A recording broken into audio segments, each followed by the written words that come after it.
क्या एक मंदिर भी दो देशों के बीच जंग की वजह बन सकता है?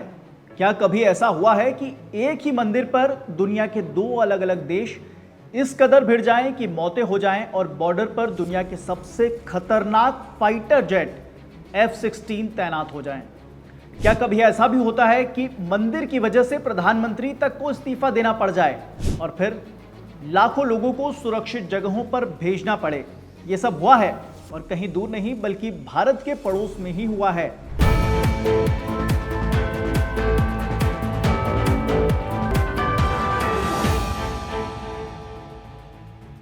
थाईलैंड और कंबोडिया अब जंग की कगार पर हैं। गोलाबारी हो रही है, ड्रोन से हमले हो रहे हैं और इस बीच दुनिया की नजर डोनाल्ड ट्रंप पर है, जो दुनिया भर के देशों में हो रही जंग को रुकवाने के लिए कुख्यात हो चुके हैं। क्या है पूरी कहानी, समझाएंगे विस्तार से। मेरा नाम है अमन जैन और आप देख रहे हैं एबीपी लाइव। ये कहानी 1000 साल पुरानी है, जिसमें नई बात यह है कि फिर से कंबोडिया और थाईलैंड के बीच जंग शुरू हो गई है। 12 लोगों की मौत हो चुकी है और दोनों देशों के बीच विवाद अपने इतिहास के सबसे चरम पर है। इसीलिए चलते हैं 9वीं शताब्दी में और विस्तार से बताते हैं कि पूरा मामला दरअसल है क्या। तो विवाद की जड़ एक मंदिर है। मंदिर का नाम है प्रीह विहेयर।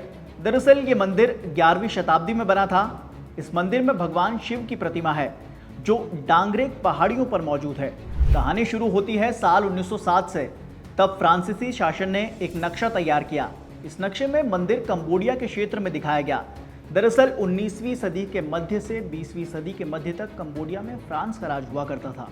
उसके बाद 1953 में कंबोडिया आज़ाद हुआ।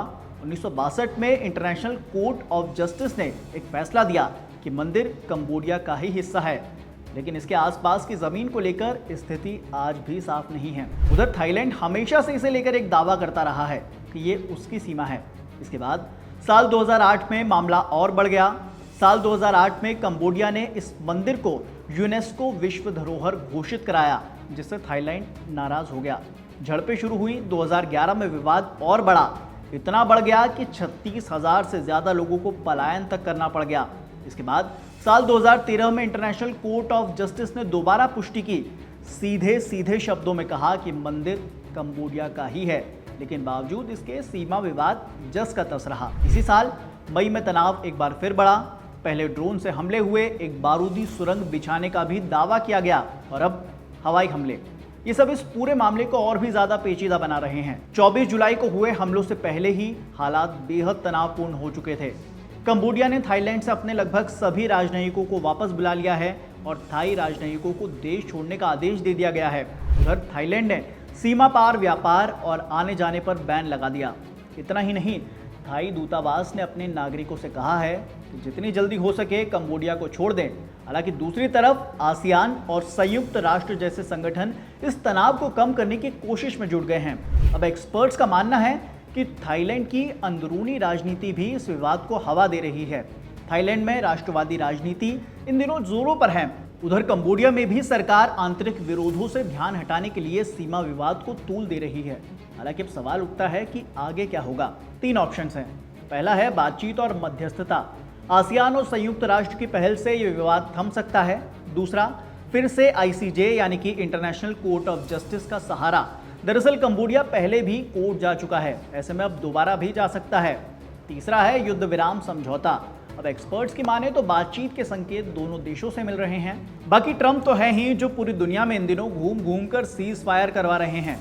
उनके दखल भी की नजर भी इस पर बनी हुई है। बाकी कुछ फैक्ट्स की बात करें तो कंबोडिया और थाईलैंड एक दूसरे के साथ 817 किलोमीटर की लैंड बॉर्डर शेयर करते हैं। हालांकि वो बात अलग है कि इसका नक्शा बहुत हद तक फ्रांस ने बनाया था, जब कंबोडिया में उसका राज हुआ करता था। थाईलैंड ने बाद में इस नक्शे का विरोध किया कि इसमें 11वीं शताब्दी के प्रीह विहेयर मंदिर को कंबोडिया क्षेत्र में आने वाले डांगरेक पर्वत में रखा था। सिर्फ यही नहीं, बॉर्डर के आसपास के ऐसे कई इलाके हैं जिन पर दोनों देश अपना अपना दावा करते हैं। दोनों देशों की सैन्य ताकत की बात करें तो थाईलैंड के पास 3,60,000 सैनिकों की फौज है, F-16 फाइटर जेट्स हैं और $5.5 बिलियन के बजट वाली एक बड़ी सेना। दूसरी तरफ कंबोडिया के पास 1,70,000 सैनिक के साथ $720 मिलियन की सैन्य ताकत। कंबोडिया के पास न तो आधुनिक जेट्स हैं और न ही एक मजबूत सेना। ऐसे में देखना होगा कि जंग क्या नया मोड़ लेती है। अपडेट देते रहेंगे, तब तक आप देखते रहिए एबीपी लाइव।